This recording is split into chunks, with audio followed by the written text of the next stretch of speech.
అందరూ ఉప్మా అంటే చాలా సింపుల్గా చేసి తీసి పడేస్తారండి. కాకపోతే చేసుకునే విధంగా అయితే మాత్రం చేసుకుంటే చాలా చాలా టేస్ట్గా ఉంటుంది, అన్నం తిన్నట్టుగా అనిపిస్తుంది. నేనైతే మాత్రం చేసే ప్రాసెస్ ఏంటో చూపిద్దామా?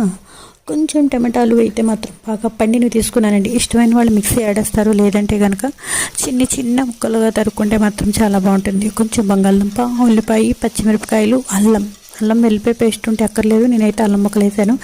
ప్లస్ ఏంటంటే టమాటా అయితే మాత్రం బాగా పండిపోయింది అయితే మాత్రం తీసుకున్నానండి. ఇవన్నీ మొత్తం పోపు, ఆవాలు, కొంచెం మినపప్పు, శనగపప్పు ఇవన్నీ వేసేసి కొంచెం పసుపు కూడా వేసేసి మొత్తం ఈ బంగాళదుంప అవన్నీ టమాటా అన్నీ వేయించేసాను. ఫుల్ వీడియో కూడా మీకు పెట్టానండి ఎలా చేశాను ఏంటి అనేది.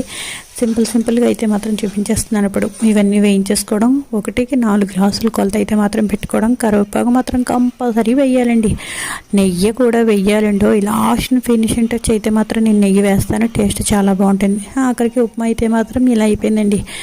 ఎంత బాగుందంటే చెప్పలేము అనమాట. ఇది తిరుపతిలో దేవస్థానాల్లో పులిహార ఉప్మా పెడుతూ ఉంటారు, చాలా బాగుంటుంది. అందులో ఉల్లిపాయ ఒక్కటే వేరు, ఎంత బాగుంటుంది. ఈ విధంగా ఉండండి ఉప్మా అయితే మాత్రం. నేను రైతా నలుచుకొని తింటాను, టేస్ట్ చాలా బాగుంటుంది. మీరు ఒకసారి ట్రై చేయండి. ఫుల్ వీడియో కూడా లింక్ పెడుతున్నాను, తప్పకుండా చూడండి.